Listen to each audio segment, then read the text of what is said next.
one story ends, the next begins. 3 words to describe Zlatan, that's kind of difficult. Flamboyant. Strong. Determined. Warm. That he's complex. Big smile. Winner. Technical. Proud to be from Malmö. Self-confident. Incredible. Great man. Weak, strong, brilliant. Cool.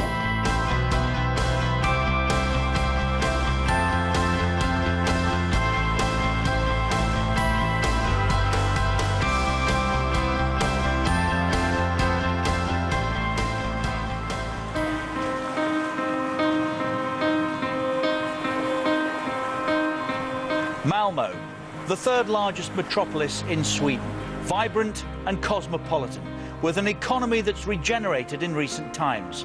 The city stands as a monument to the new Sweden. It's a city notable in football terms for Malmö reaching the European Cup final of 1979.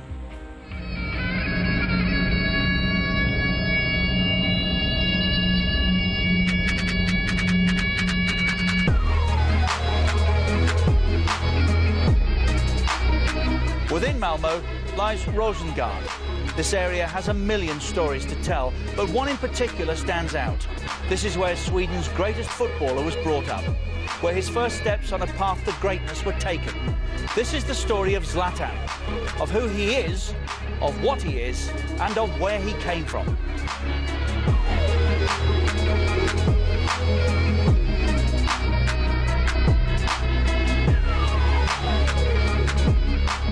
Rosengård is one of the underprivileged areas with a lot of different problems. There are high unemployment, there is a big diversity when it comes to nationalities, and many of the people living there are foreign born. So of course it's one of the city districts that you can read about in the media with all the problems. And of course also in that way the story of Ibrahimovic is the contrasting the other media stories around Rosengård. Rosengård it's one of the poorest areas in Malmö and in Sweden, and it's got a very high level of immigrants living there, and very high rates of unemployment also.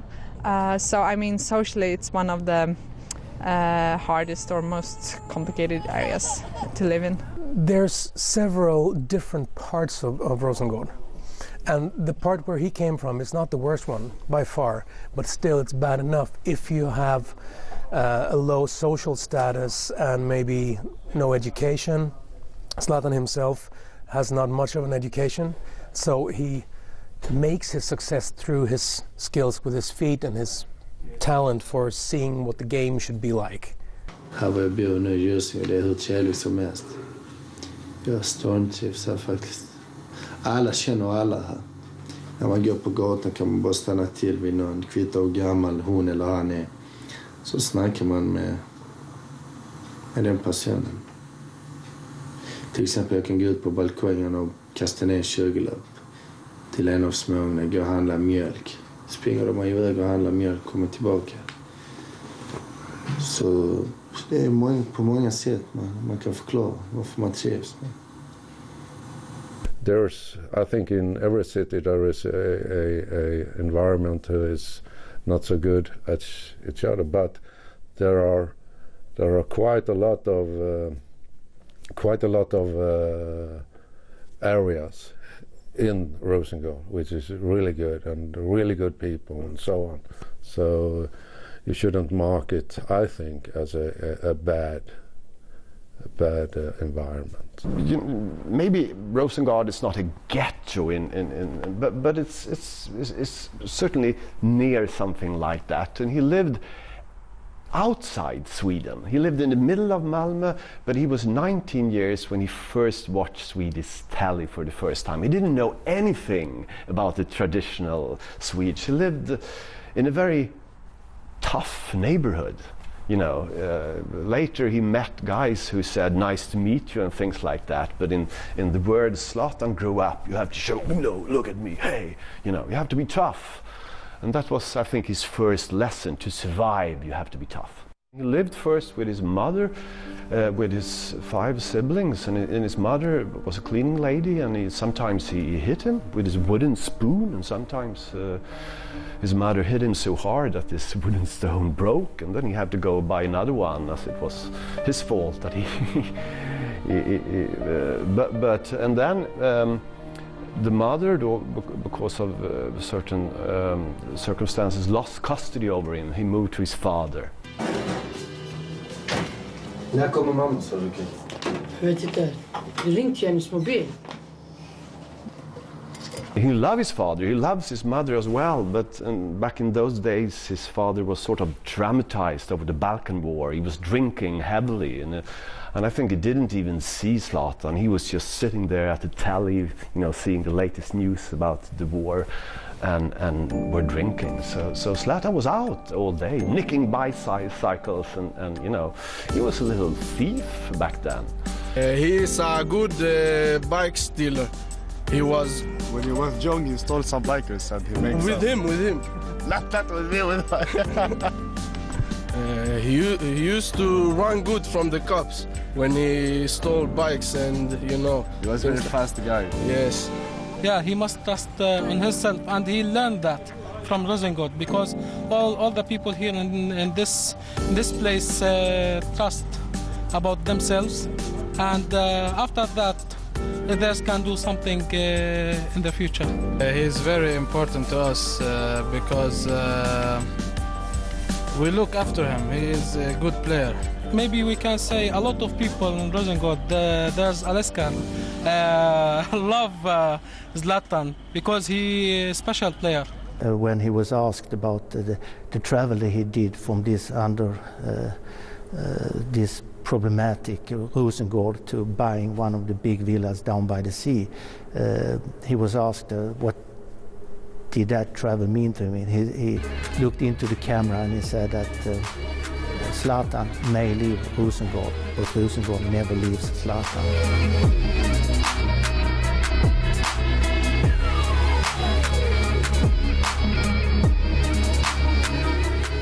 You can see that just the fact that when he came out in the professional world, from Sweden, where he was only known as Zlatan by first name, he changed so he would have Ibrahimovic on his shirt, on his jersey, because he wanted to honor his background. Being from a Muslim background, being from very, very low-key, very low-status background, he really wants to show all the kids at Rosengård and Malmö in general that if I could do it, you can do it. Football in this city and in many other cities, I mean, the people who makes it the best careers are the people who come from kind of tough backgrounds. They have to fight a lot. And also I think in his case, he got kicked out of his house a lot. And outside his building there was a pitch. And of course he spent most of the time there. So if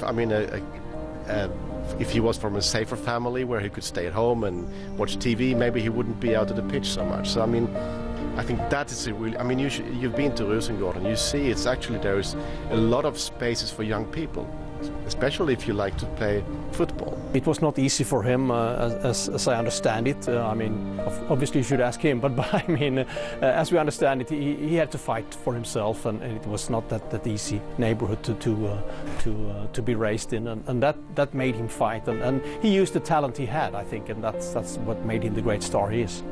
I'd say that coming from Rosengård, one of the things you really need is street wisdom. Because that is what enables you to be someone there. And if you want to make a social network where you can grow, either if it's sports or it's a business or whatever, you need to have that. And in the tougher parts, you're taught the hard way. And I would say that Zlatan he's no angel, he's no saint. He's probably done quite a few things that most people wouldn't be proud of. But then again, that is part of what made him so tough, that he could go all the way to the top. So the background makes all the difference, I think. Honestly, I didn't know that it was so hard for him at home, which I have read in the book today, and we never discuss it. But he managed to hide it on the practice in a way. So I was always open to my players to if they have some problems. I wanted them to come to me and talk about it, but we didn't talk about the problem he had at that time. Zlatan was honest, fun, creative in his language, and with a lovely smile. So he had everything the camera needed. I mean, he was a great character for a film. Din egen insats? Nej, jag spelar okej. Vi kanske missar för många chanser. Du, många sekvenser du lättar och trixar och leker. Händer inte att de blir lite förbannade nästan när du lurar bort dem? Nej, jag bara skojar lite med dem ibland. Sånt som kom. Okej, jättebra Zlatan. That's the personal side, and of course then amazing skills, techniques, and of course that was a great combination for us. The first time I met him, and then I was really nervous, of course, because I really wanted to write this book, and I was nervous meeting Zlatan, but he didn't really see me at all, I thought. You know, he was talking about other things, and then suddenly he asked me the first question, and he said to me, "David, do you believe in God?" You know, I was nervous. What kind of question is that? And I started to, and I said, maybe this guy is really religious, or he wanted someone to share his beliefs. I don't know what to say. I don't know, Zlatan. I said, I don't know if I believe in God. And then he looked at me with that Zlatan bling, and he said, then you don't believe in Zlatan either. And I said, yes, I do believe in you, Zlatan. And then he said, no, because God sent me to Rosengård to play football. And I thought, this guy, I mean, he's absolutely crazy. He's a megalomaniac. I mean, he thinks he's God or something. And then he just blinked his eyes, just turned me on. So that was the first meeting with him.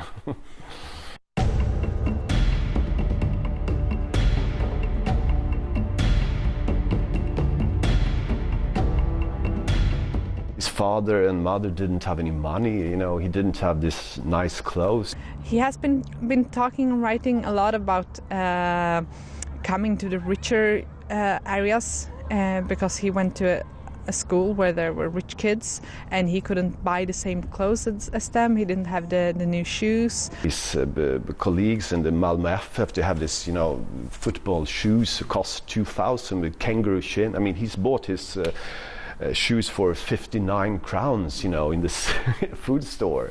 I mean, as a teenager, you want to fit in, and he felt that he didn't, and that I think was quite hard for him. One day he showed me, I mean, you were out, I said, when you were a kid.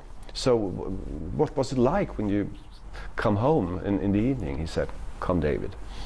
And we walked to the fridge and he opened it and I was, you know, amazed because it was full. The fridge was all these Italian delicatesses all over. And he said, you know, David, it's still like this. If not my fridge looks like that, you know, I get anxiety, I get anger. And then he remembered his childhood when he come home and in the anger and hunger was beating him and he thought the same thing every time, may it be something. And then he said to me, some days I was hungry as a wolf and there were only beers in the fridge. And that, David, is a pain in that I will never forget. He felt poor and he felt different in a way that can be really hard for a teenager. In the early childhood, I mean, nobody ever noticed him. I mean, his mother was, you know, occupied with his work and all his other brothers and sisters, and his father with the war. So if any grown-up saw him, they thought, I mean, what is this guy gonna steal or something? They didn't see him in any positive way. The only place where they sometimes saw him in a positive way was on the football ground. So I think football was the first way for him to be seen in a positive way. One of the things that made him great is still there. And of course, part of it is, of course, this kind of the social revenge. I'm going to show them. That's very strong in him.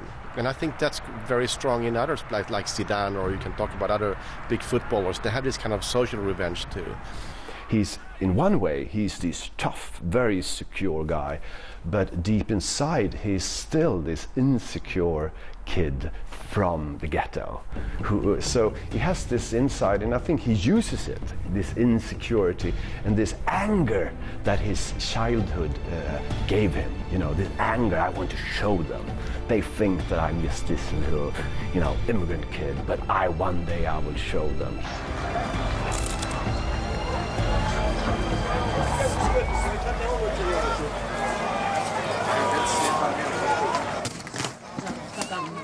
He uses that anger and that insecurity, which is still inside him. And it's we and them, you know, and the we are kind of the people below, you know, and you can see now in France, you can see all the rap artists and all the kids from the suburbs, they love Zlatan.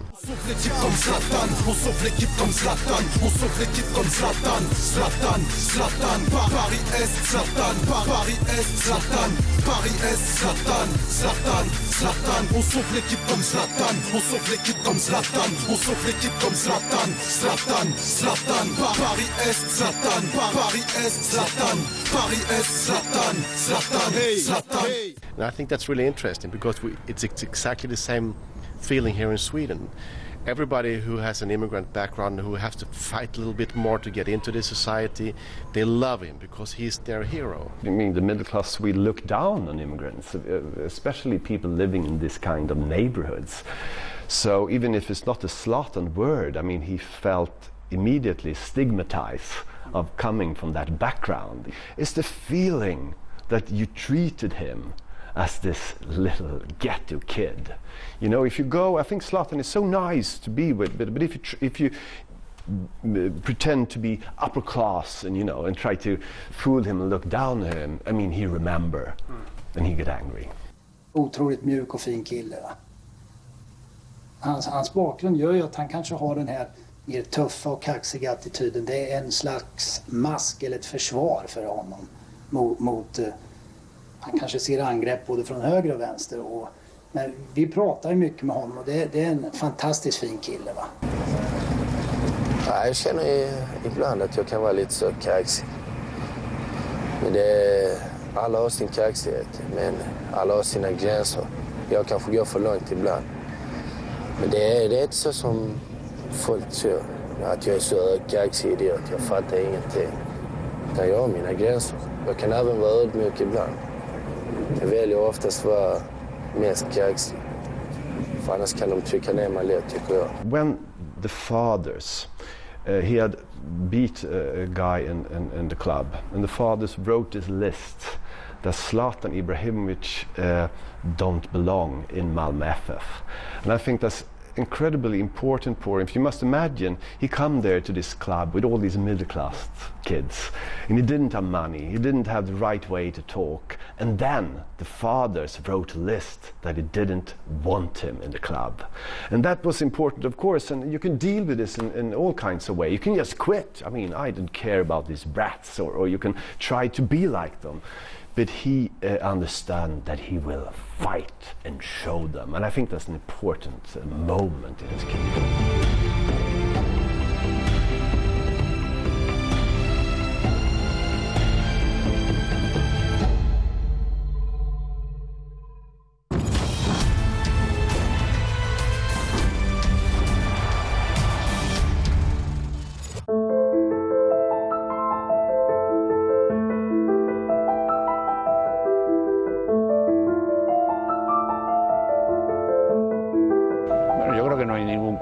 Para ninguna receta que sirva para todos. Yo creo que eso, pues como en todo en la vida, cada entrenador o cada persona que recibe este éxito, que participa de este éxito, pues muchas veces pues depende de su propio carácter, de su forma de ser. Cada uno lo vemos de una forma, su formación, su experiencia, pues todo eso que marca a cada uno de nosotros, claro. Bueno, pues un sentimiento de que nuestro fútbol, el fútbol español, había salido reforzado de cara a la sociedad española, que la consideración que que se tenía del fútbol pues había aumentado y había una corriente de simpatía en todo el mundo, en toda la gente, en toda la sociedad nuestra, que era muy importante. Y al mismo tiempo, pues que, no sé si modestamente, también sirvió como un buen ejemplo de unos jugadores que de cara a nuestros jóvenes y pues yo creo que le ha servido como ejemplo para todos ellos. Y entonces para nosotros, los que llevamos tantos años alrededor de este deporte, pues era un sentimiento de orgullo, de haber hecho algo importante.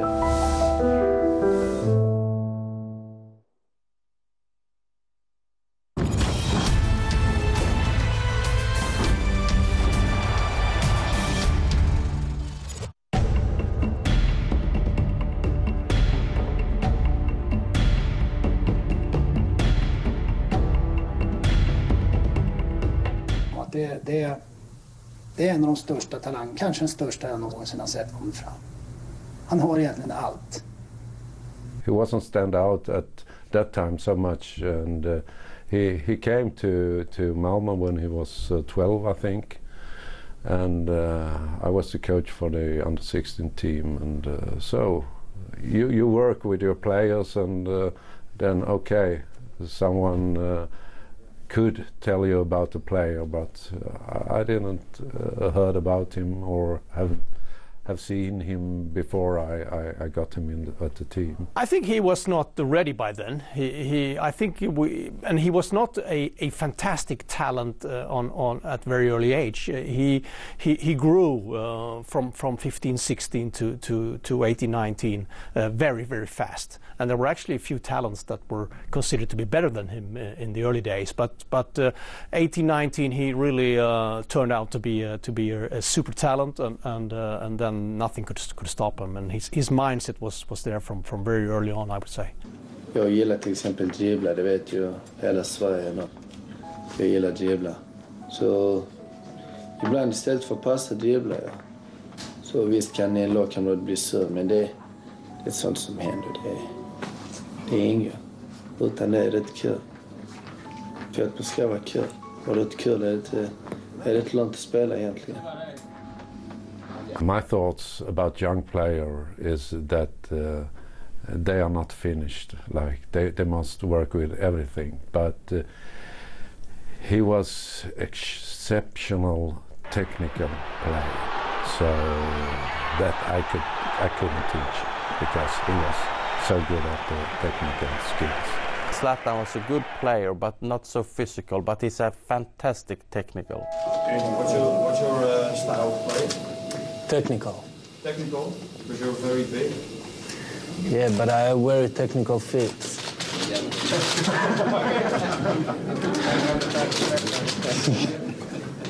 And also, I think it's the technical come from the feel when he live home on Rosengård, and they have maybe 3 times they have practices in the club, and after that they go home and also with the football.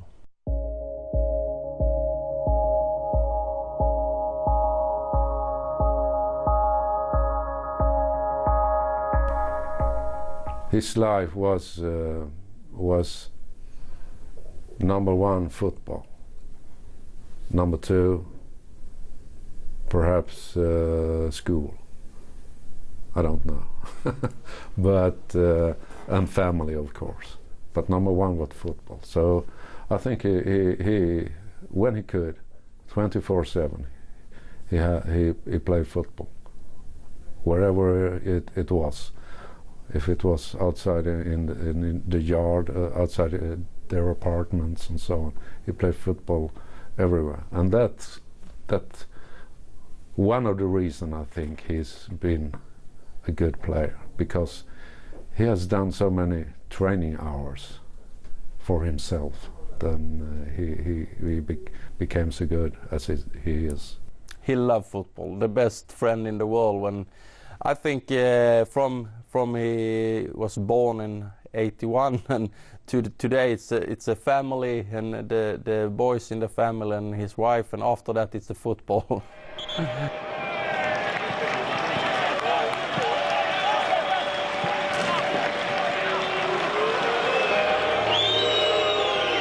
one day he came and he wanted to leave. But I think it would be a shame for such a young talent player to leave Malmö. It has been fault for me as a coach to say to him, okay, leave. So I took my amateur psychology and talked to him. Ola and my second coach took the practice that time, and we stood at the field and talked for 1 hour, 1.5 about why and and so on. So next day he was at the training. I think we have a respect for each other, and I could tell him it's not good to do that or that, and he respect that, and I also respect him because he could tell me why should I do that, and I want to do that. I find it better to do it like this way, and okay, do it that way, and we see what's happened. He's always liked strong, authoritative men, and he was, of course, brought up in an area where men were supposed to be authority,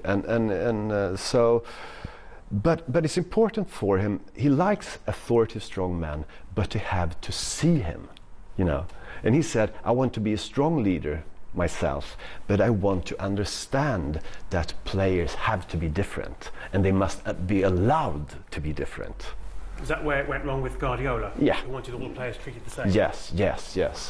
And there was a different word for him. I think in Barcelona he just felt again as this immigrant kid who come to Malmö with this well-behaved middle-class kid who didn't understand him. And I think there was the same story all over. And Guardiola didn't understand him, and he couldn't really cope with that kind of character.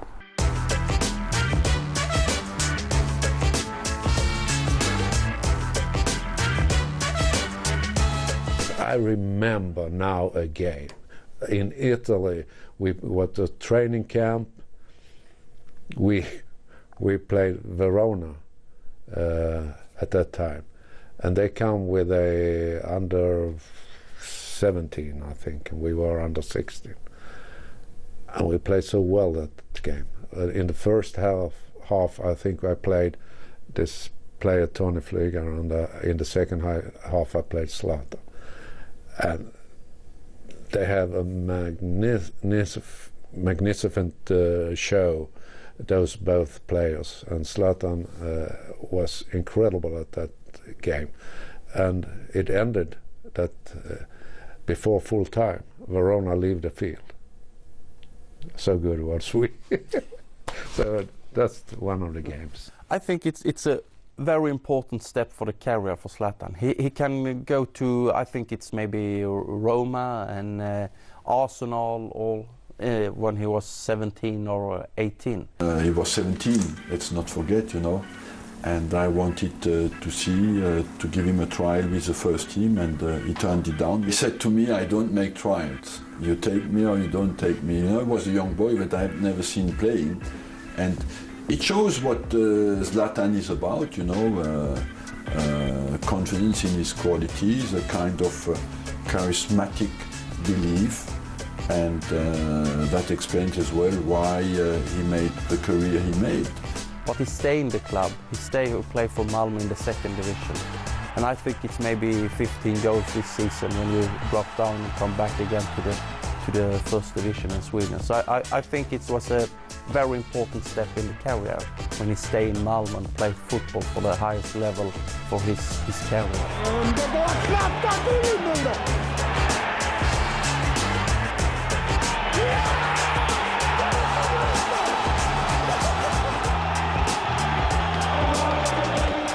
Young players, they don't set up different goals for them. They are already at the big clubs and so on. So, but I think Zlatan has always have some goals for him in the future, and step by step taken them. Yeah, he was a very good player. That was his first real season. We played second division. I mean, one of the few years we ever did it, and he was, of course, he was not one of the stable, established players in that sense, but he could really make a difference in that league, of course. He go up to the first division, and also we drop down, and we come back again with a senior team, the first team here in Malmö. And everybody talking about Zlatan in Malmö. I remember his first game here at home when he scored twice, and we did 2-0 against one of the top teams from Stockholm. That was really one of the memories from his career here. So happy after the game and confirmed to me and Johnny and talking about the game. It's a fantastic story when he was 13 years old, and we have see him all the way up to the success story with Malmö. Vi har fått ett antal, kan jag säga, samtal om honom, och det är inte 1, 2 eller 3, det är många alltså. Ja, i stort sett alla länder. Kan vara agenter, det kan vara talangscouter och så, men de har fått samma svar allihopa, och han är inte till salu. Jag har ju tagit det här jobbet för jag vill försöka att lyckas med det här nu. Att vi ska gå upp i allsvenskan. Då kan man inte, även om det kommer massor med miljoner och erbjuds en spelare, inte nu.